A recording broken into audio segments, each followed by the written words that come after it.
Although the importance of the social model of disability to disability activism and disability studies is difficult to underestimate, the social model has also been criticized in two compelling ways, which will be considered in the two lectures in this module. The first critique to be considered in this lecture is that the social model silences certain forms of suffering that disabled people experience as a result of their impairments. Within the impairment-disability binary, the social model of disability focuses on disability or the disabling effects of society on people with impairments, rather than on people's experiences of impairment itself, experiences that may involve pain, suffering, and depression that are not entirely caused by society, or perhaps not caused by society at all. A number of critical disability studies scholars have argued that there are some ways in which people may be disabled, not just by society, but by their impairments themselves. According to these theorists, the social model of disability has led to an obscuration of the lived experience of impairment, and in particular, it has made it difficult to express experiences of impairment as negative or undesirable that cannot easily be reduced to the disabling effects of society. Examples include chronic pain, chronic illness, chronic fatigue, and certain psychiatric conditions such as clinical depression.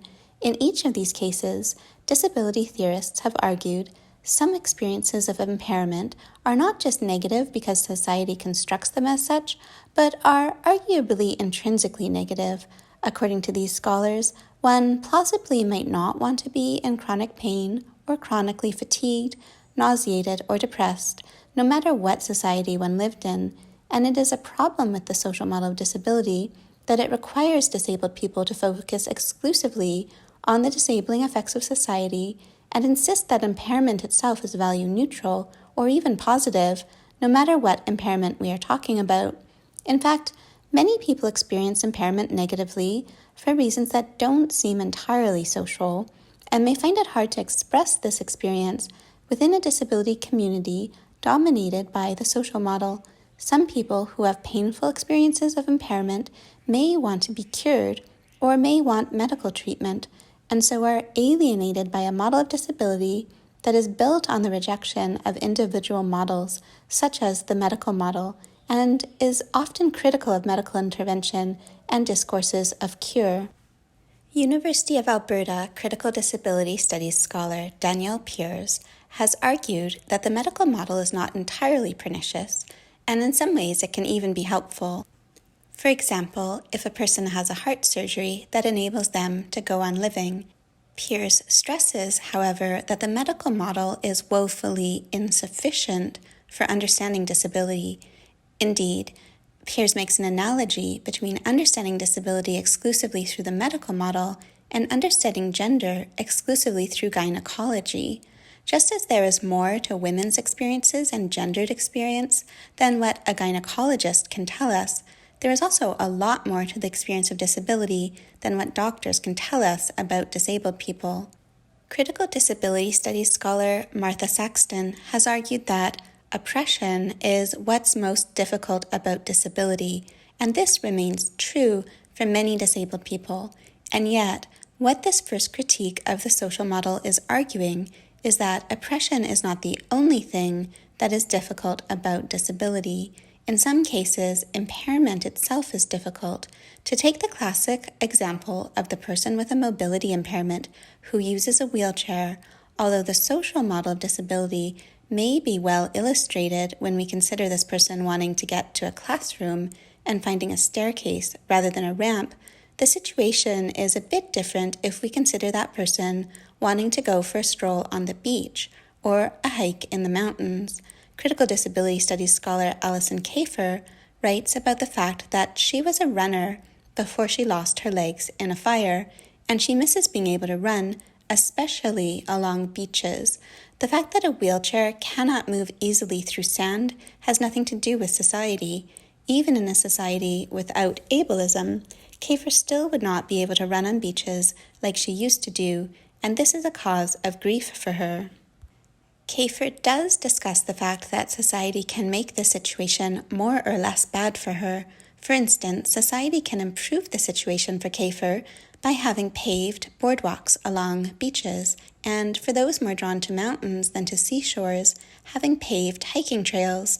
This would at least make it possible for CAFER and other people who use mobility devices to access the beach and the mountains, even if they do so differently than people who bipedally perambulate or run.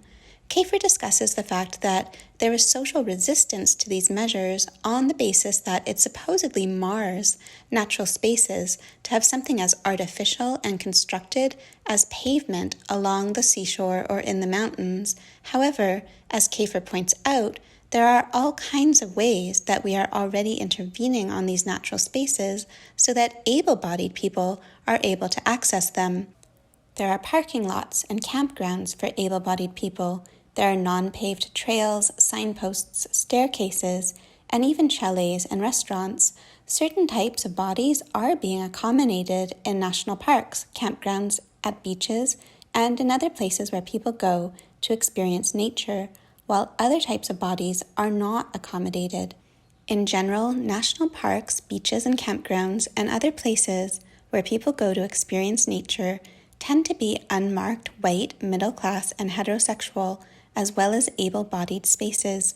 They are ideal places for middle-class, straight, white families to retreat for vacations or day trips, and are less safe, comfortable, and accommodating for people of color, poor or working-class people, queer people, and people with disabilities.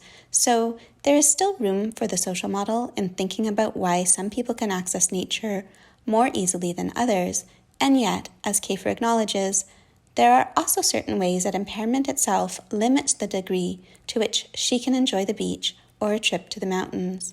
As we have seen, the social model relies on comparisons between ableism and other forms of oppression, such as sexism, heterosexism, and racism. It makes an analogy between impairment, gender, sexuality, and race, and says that just like nothing is wrong with being a woman rather than a man, or being queer rather than straight, or being black rather than white, so there is nothing wrong with having an impairment rather than being able-bodied or minded.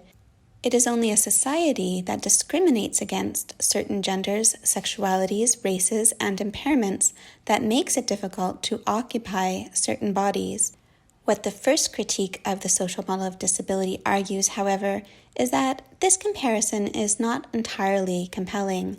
While in the cases of gender, sexuality, race, and some cases of impairment, a social model can entirely explain the problem, this is not true in all cases of impairment.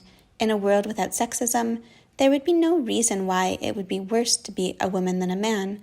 In a world without heterosexism, there would be absolutely no reason why it would be worse to be queer rather than straight. And in a world without racism, there would be no reason why it would be worse to be black than white. However, in a world without ableism, there might still be some reasons why it is worse to have a body or mind with certain types of impairments than a body or mind without them. For instance, even in a world without ableism, we might prefer not to have a terminal illness cutting our life short, and most people would prefer not to experience a great deal of physical pain or mental anguish, even if these conditions were not stigmatized by society and did not result in any form of marginalization or oppression. It thus makes a difference what type of impairment we are talking about. While in a world without ableism, it might be a matter of indifference whether or not one has what Susan Wendell calls a healthy disability, such as a hearing impairment or ADHD, it may not be a matter of indifference whether one has an unhealthy disability, such as chronic pain or depression or not. What is difficult about being deaf or otherwise healthily disabled may be entirely remedied through social changes, and impairments like ADHD might simply not exist in a different type of society, but it is plausible that no amount of social changes will completely remedy what is difficult about having certain unhealthy disabilities, and these disabilities exist in every society. In these cases, the impairment itself may be difficult, regardless of how it is socially interpreted. Wendell argues that unhealthy disabilities are not talked about much in critical disability studies because the danger is that they will allow the medical model back in. talk of unhealthy disabilities, admit that disability can be a medical issue, which opens the door again for pathologizing individuals rather than seeing disability as a social problem or a form of oppression. The social model has been so important for fighting disability oppression that there is understandable reluctance to allowing a way back in for a medical model, such as by talking about disabilities that are unhealthy, disabilities that do in fact require medical care, disabilities for which one might want a medical cure, or disabilities which one might not want to pass on to one's children.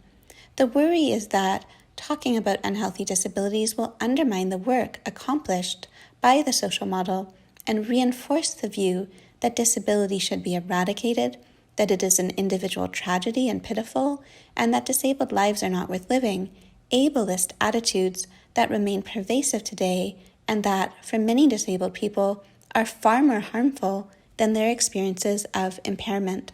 Despite these dangers, Elizabeth Crowe has argued that we need to bring back impairment.